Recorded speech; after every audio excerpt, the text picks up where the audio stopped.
बेटी का बलिदान। सृष्टि मयंक से बहुत प्यार करती थी। वो उसके साथ अपने सुनहरे भविष्य के सपने देखती। लेकिन जब ये बात उसके माता पिता को पता चलती है, सृष्टि, तुम घर वापस आ जाओ, कोई जरूरी काम है। पर माँ, कल मेरा ऑफिस है, मुझे छुट्टियों के लिए अप्लाई करना होगा। नहीं नहीं, इतना वक्त नहीं है, बस तुम आ जाओ जल्दी से। सृष्टि घर आती है तो पहले से ही कुछ लोग घर में बैठे होते हैं। वो लोग सृष्टि को देखने आए होते हैं। उसी में एक लड़का भी होता है, साहिल। मुझे सृष्टि पसंद है, मैं शादी के लिए हाँ करता हूँ। लेकिन माँ, आप तो जानती है कि। अरे चुप, कुछ मत बोल। सभी सृष्टि को चुन्नी चढ़ाकर चले जाते हैं। माँ, मैं किसी और से प्यार करती हूँ। मयंक काफी पैसे वाले घर का लड़का है। आपको पता है, हमारे पूरे ऑफिस का मालिक भी वही है। माँ, वो मेरे बिना नहीं रह पाएगा। अरे पता है ना तेरी बब्बी मासी, उनकी बेटी की शादी अमेरिका में हुई। यहाँ हर किसी के घर में कोई ना कोई विदेश में है, तो तू भी बाहर ही जाएगी। साहिल ने इतनी लड़की रिजेक्ट की है। अब तू हाँ बोल दे तो शादी के लिए वो लोग तैयार ही है, क्योंकि वो लोग सिर्फ 10 दिन के लिए ही आए हैं इंडिया में। कैसी बात कर रही हो माँ, मुझे एक बार तो ऑफिस जाना ही होगा। लेकिन वो लोग मानते ही नहीं और सृष्टि की शादी साहिल से हो जाती है। शादी के बाद सृष्टि मयंक के पास जाती है। सृष्टि, तुमने शादी भी कर ली और मेरे माता पिता विदेश में मेरी शादी कराना चाहते थे। मैंने काफी समझाने की कोशिश की, लेकिन मेरे भाई और पापा नहीं माने। I am sorry Mayank. अरे तो मैं विदेश में कहीं शिफ्ट हो जाता यार, इतने सारे बिजनेस है मेरे। सृष्टि मयंक के सामने रोकर वहाँ से चली जाती है। लेकिन शादी के बाद जब वो विदेश साहिल के घर जाती है तो देखो, ये एक कमरा है मेरा, मैं यहीं रहता हूँ, और ये एक सोफा कम बेड है। रात में मैं इसे बेड बना लेता हूँ और दिन में सोफा।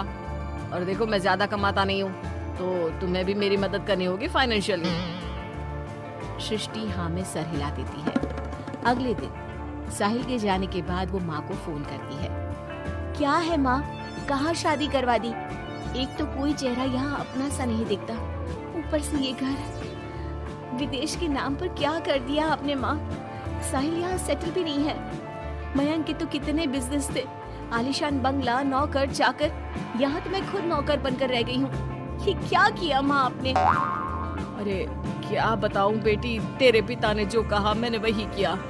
अब जो कुछ भी है वो तेरी किस्मत है भाई, जैसी भी है। वहीं सृष्टि का भाई सारंग एक लड़की से प्यार करता है। माँ, मैंने शादी कर ली है निशा से। क्या? शादी कर ली? और वो भी निशा से? और उसके माँ बाप तो नहीं मान रहे थे ना?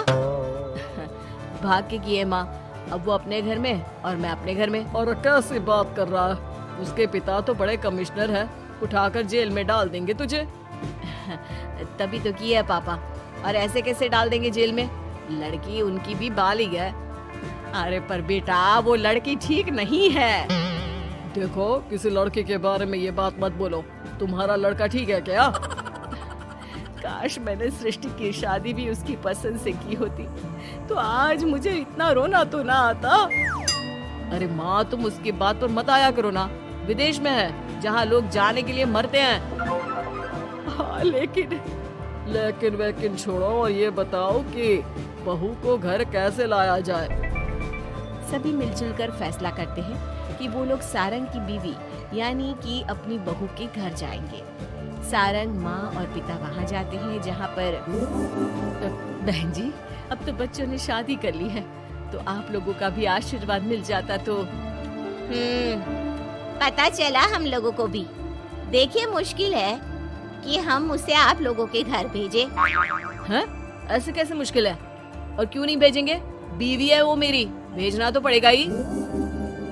लड़के को बहला फुसला कर भगाने के आरोप में अंदर कर दे क्या? अरे देखिए साहब, इतना कानून तो हमें भी आता है।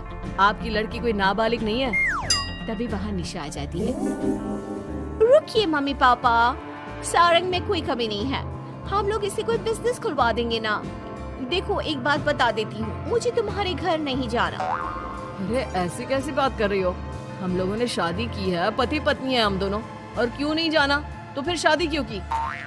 शादी इसलिए की क्योंकि तुम मुझे अच्छे लगे, लेकिन इतना बड़ा घर शान और शौकत छोड़कर तुम्हारे साथ आने के लिए मैं रेडी नहीं हूँ। एक तो तुम्हारा घर जिस मोहल्ले में है वो मोहल्ला बहुत खराब है, वहीं से शायद हमारी काम वाली भी आती है ना माँ?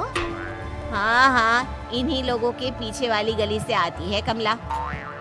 देखो सारंग, पापा हम लोगों को आराम से पॉश कॉलोनी में फ्लैट दिला देंगे, काम भी शुरू करवा देंगे, तो तुम हम लोगों के साथ रहो। रही बात माँ पापा की तुम्हारे, तो रोका किसने है? साल में होली दिवाली मनाने हम जाया करेंगे ना उनके घर। सारंग अपने माँ पापा से कहता है, माँ मुझे निशा की बात ठीक लग रही है, वैसे भी आप लोगों के साथ तो पूरी लाइफ स्ट्रगल ही करता रहूंगा। अरे कैसी बात कर रहे हो सारंग, हम लोग यहाँ बहू लेने आए थे, बेटा देने नहीं। अब देखिए जो होना था वो तो हो गया, अब तो आप सारंग को यहीं छोड़ दीजिए और विदाई लीजिए। हाँ हाँ माँ, मैं अब यहीं रहूंगा, आप लोग जाओ, मैं अब उस मोहल्ले में नहीं आने वाला। सारंग के माता पिता वहाँ से चले जाते हैं। अब जब भी माँ सारंग को फोन करती तो या तो वो फोन काट देता या उठाता ही नहीं। एक बार सारंग के माता पिता काफी बीमार होते हैं कि तभी उन लोगों के पास सृष्टि का फोन आता है। कैसी हो माँ? तबीयत ठीक नहीं लग रही है, तुम्हें और पापा को कुछ हुआ है क्या? अरे बेटा 2 दिन हो गए हम लोग कमरे में बंद है, कोई डॉक्टर के पास ले जाने वाला तक नहीं है। हाँ माँ, मैंने सारंग को फोन किया था लेकिन उसने कहा। अरे वो तो बात तक नहीं करता, पैसे वाला हो गया है ना। रुको माँ, मैं कुछ करती हूँ, आप दोनों तैयार हो जाओ। थोड़ी ही देर में उन लोगों की डोरबेल बजती है। माँ दरवाजा खोलती है तो सामने एक हैंडसम सा लड़का लंबी कार लेकर खड़ा होता है। मयंक हो ना तुम बेटा? मयंक उन दोनों के पैर छूता है और डॉक्टर के पास ले जाता है। डॉक्टर, मैं आप लोगों को अंकल आंटी के घर का पता दे दूंगा, आप इन लोगों के घर हफ्ते में एक बार जाकर रूटीन चेकअप कराना। जी जी मयंक जी, जैसा आप कहें, आखिर ये अस्पताल आप ही का तो है। मयंक का रुतबा देखकर माँ बाप को अफसोस होता है कि क्यों उन लोगों ने विदेश के नाम पर बेटी को बाहर भेज दिया, लेकिन बेटी ने भी उनका मान रखा। चाहती तो निशा की तरह भागकर वो भी शादी कर सकती थी। क्या सोच रहे हैं आप लोग? चलिए मैं आप लोगों को घर छोड़ देता हूँ। और हाँ, मैं और सृष्टि आज भी अच्छे दोस्त हैं, तो आप लोगों को कोई भी समस्या